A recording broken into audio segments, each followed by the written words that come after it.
အားလုံးပဲမင်္ဂလာပါရှင်အရာပါကဲနောက်ထပ်တစ်ပုဒ်အနေနဲ့ပေါ့နော်အရင်တော့ကဘာကိုဆက်ပြီးတော့လေ့လာရမယ်ဆိုရင်ဒီအကြောင်းပဲလေ့လာရမှာပဲဖြစ်ပါတယ်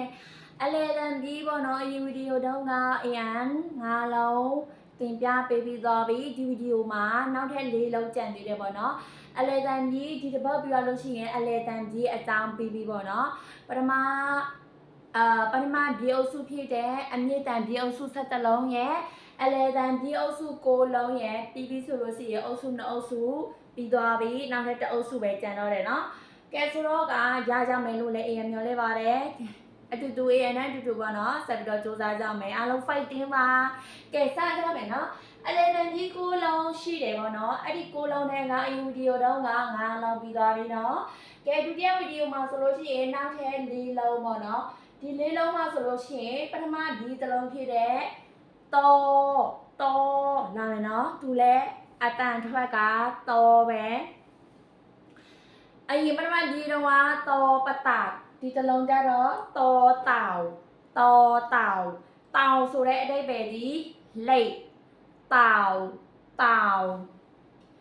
အရင်ကတော့တော်တောင်ကိုထွက်တဲ့အခါမှာတာဝေဘူးနဲ့မထွက်ဘဲနဲ့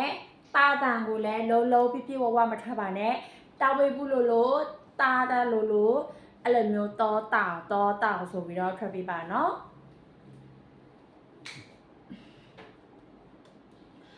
ကဲတွေးတော့တာရေးချတော်နဲ့တော်မယ်နော်တခြားဆရာ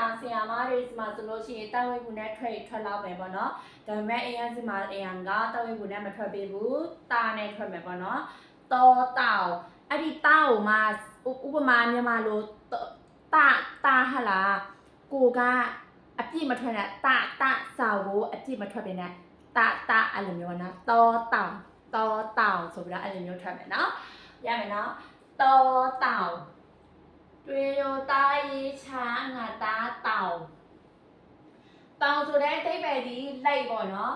တော်ကြီးရဲ့အတန်ထွက်ကတော်တောင်နေတော်ရဲ့ရေးဖို့ရင်းကြလားဒီလိုမျိုးလေးပေါ့နော်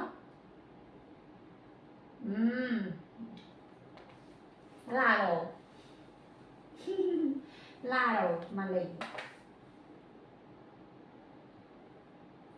မနော်တော်တောင်ရမယ်နော်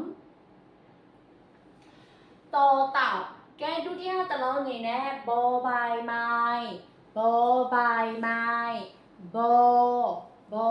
ရမယ်နော်ဘောပိုင်မိုင်းဘော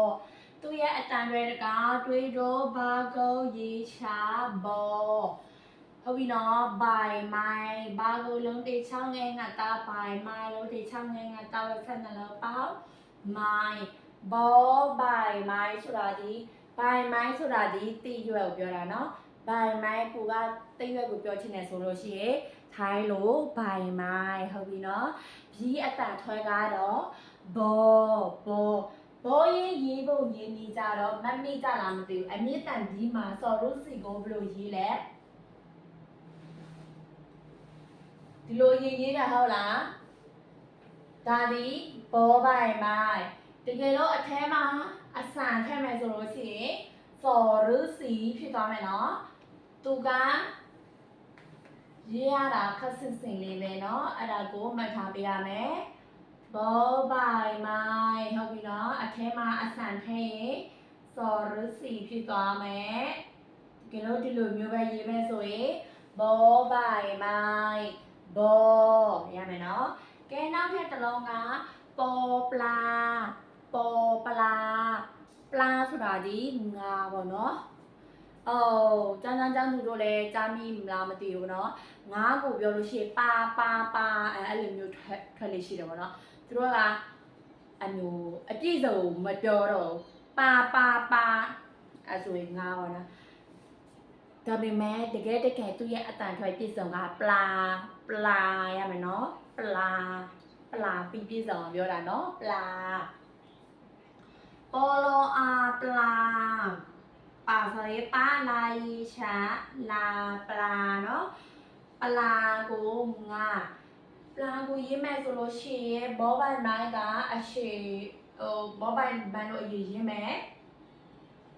သူကတော့ချောင်းနည်းနည်းလေးပေးရှည်ပေါ့နော်အဲ့ဒါဆိုရင်ပေါ်ပလာနော်ပေါ်ပလာကြီးတော့ချောင်းနည်းနည်းရှည်တယ်ဘောပိုင်မိုင်းကြီးတော့ချောင်းအရှည်မဟုတ်